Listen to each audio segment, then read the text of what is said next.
Because I've moved around a lot, I find it hard to answer the question, where are you from?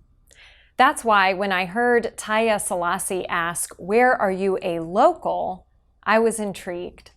Selassie has lived all over the world and struggles to identify one particular place she is from.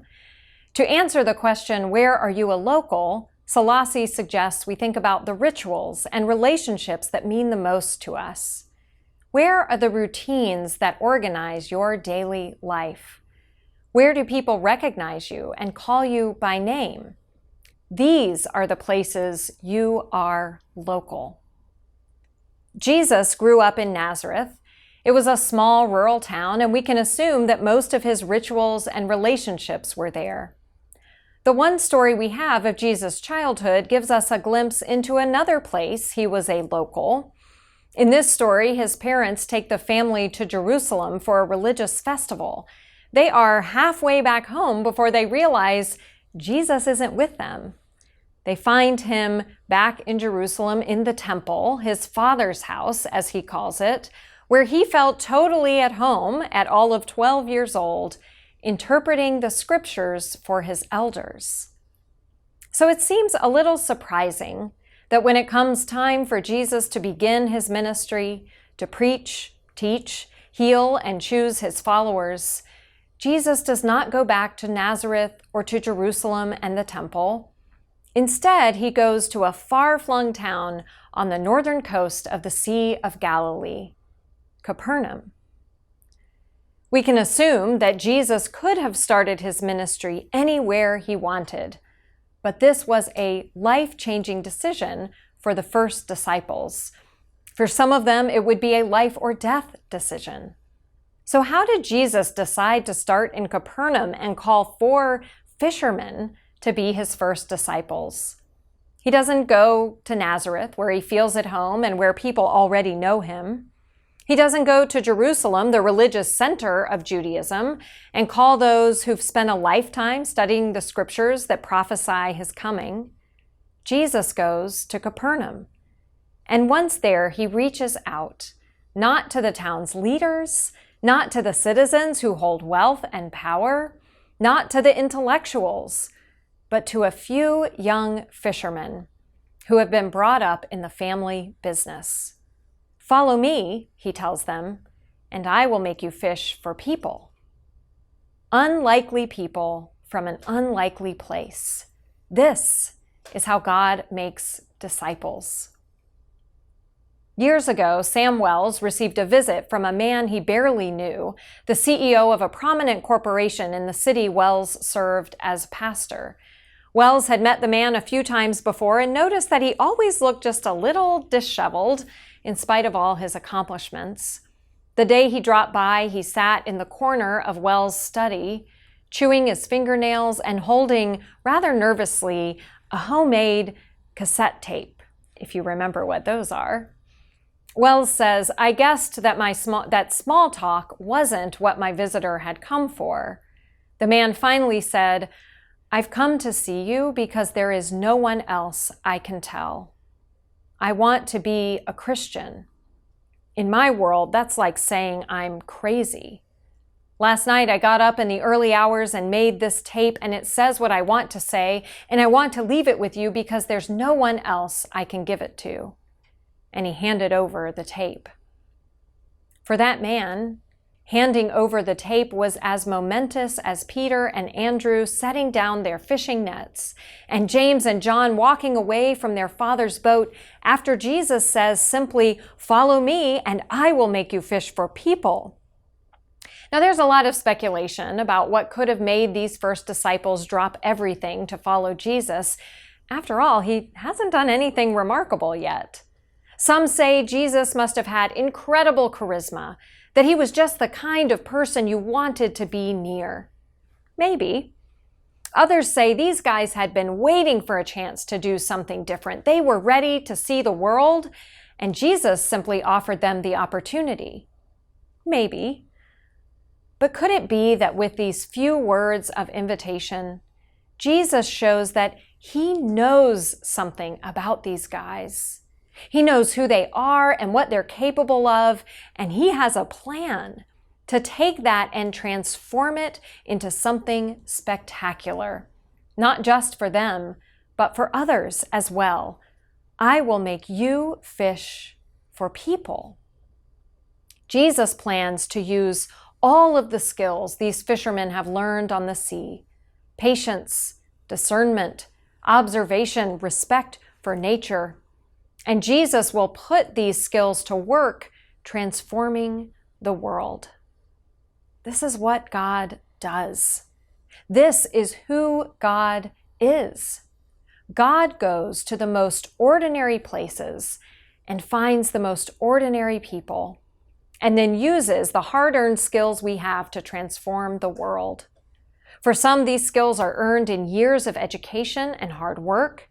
For others, these skills are earned through experiences of unimaginable suffering and hardship. But as theologian Richard Rohr likes to say, God doesn't waste anything, not 1 second of our lives. All of your life is part of your life with God, your salvation history, and your particular journey of discipleship. Nothing is wasted. Everything, even the things you think of as your most colossal failures or your deepest regrets, everything is something God can and will use. God calls every one of us, no matter how ordinary or unqualified we think we might be. Our job is to decide how to answer God's invitation. Tom Toole tells the story of a wealthy corporate executive named Jack that Toole knew while serving as a pastor in New York City. Jack and his wife raised 3 children who grew up going to worship and Sunday school nearly every week. They were confirmed in the 8th grade and went on mission trips each summer. Their middle daughter, Anna, left New York City to attend college in Atlanta, where she quickly found another church to attend. During Anna's sophomore year, a speaker came to the church to report on his work at an orphanage in a part of Africa ravaged by civil war. At the end of the talk, the speaker said, almost in passing, that he needed support for his ministry, and not just financial donations, but people who would come and work with him at the orphanage for a week or a month or a year at a time. Anna called her parents after the talk. She was talking a mile a minute, trying to explain to them how amazing this ministry was and how she wanted to get involved. They listened appreciatively. "Oh yes, that sounded wonderful. Sure, we'll make a donation." And they did make a donation, a sizable one. But a few days later, Anna called back, and she was still on fire about what she'd heard. "Mom, Dad," she said, "I think I need to go to Africa." "That sounds dangerous," they said. "Can't we just make another donation?" But Anna was determined to go. She had to be there to see it for herself, to learn from the people, and to serve the children of this orphanage. "Okay, fine," they finally relented. "Why don't you make arrangements to go this summer for a week or 2? "No," she said. "I don't want to just go and dip my toe in. I want to be part of this work. This is what God is calling me to do. As soon as the spring semester is over, I want to go for a year, at least." It took a while for Jack and his wife to come around to the idea, but as much as they worried about her physical safety, they could not help but be moved by her sense of call.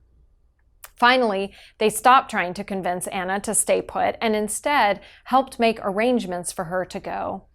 Still, they secretly hoped she might change her mind.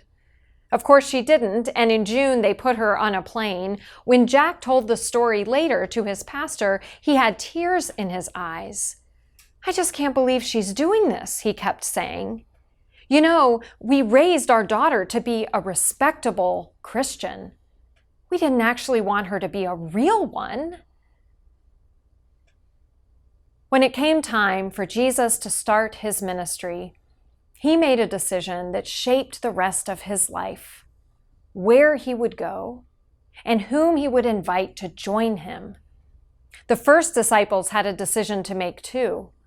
Would they turn from what was safe and familiar and venture into the unknown with Jesus? Not just once, and not just today, but over and over again, every single day, God invites us to make the same decision. To follow Jesus requires us to hold lightly all the things we know, the comforts of our relationships and our knowledge and our stuff, and open ourselves to being transformed and to join the work of transforming the world. I know I am not the only one who feels heartbroken and angry and overwhelmed by the suffering and division all around us, by the escalating tensions between the United States and Iran, by the ugliness and intractability of the racial divide in our country, by the fear felt by millions of immigrants who don't know whether they will ever again have a place to call home. I'm sure each of you has your own list of situations, both local and global, which get under your skin and into your heart. Well, God gives us a choice of what we do with our despair and our anger. We can stay where we are local, in the safe confines of our Nazareths, where our history and our relationships help us to know our place. Or we can go to our Jerusalems, our religious centers where the rituals of our faith comfort us. But before we settle into either of those places where we are local, remember, Jesus calls us to Capernaum, the place we haven't been before, so that once there, we can see our faith and ourselves anew. Jesus knows how hard it all is, how broken we are, how broken our world is. His choice to go to Capernaum reminds us that this work of bringing God's kingdom, God's ways to this earth, starts with an invitation away from all that we know.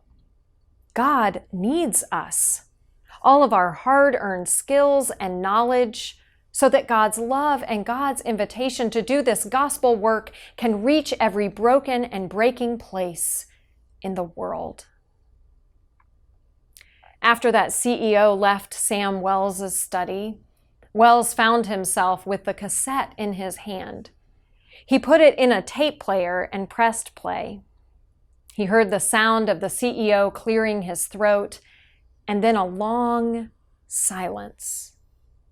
Then he cleared his throat again, and to Wells' astonishment, this proud, accomplished man began to sing a simple song.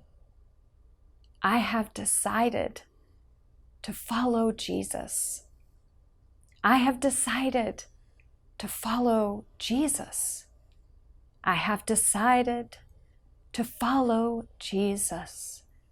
No turning back, no turning back. Amen.